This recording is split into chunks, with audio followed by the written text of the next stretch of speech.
தாலியை பற்றி சிறிது விளக்கம் கொடுக்க வேண்டும் என்று விரும்புகிறேன்.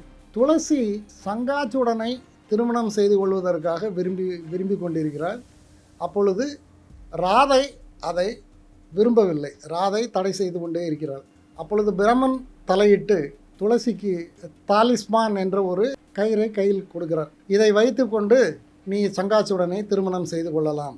அதுபோலவே துளசியும் சங்காச்சுடனை அந்த தாலியின் பலத்தில் திருமணம் செய்து கொள்ளுகிறார். ஆனால் ஒரு கட்டத்தில் கிருஷ்ணன் அந்த சங்காச்சுடனை வதம் செய்ய வேண்டும் என்று விரும்பும் பொழுது அவனுக்கு தடையாக இருப்பது இந்த தாலி.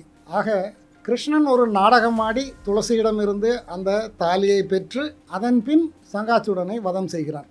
இதுதான் அந்த கதை. இதில் எதற்காக தாலி அறுக்கப்பட வேண்டும் என்று எனக்கு தெரியவில்லை. புராணங்களில் எங்குமே தாலி அறுக்கப்பட வேண்டும் என்று கூறப்படவும் இல்லை.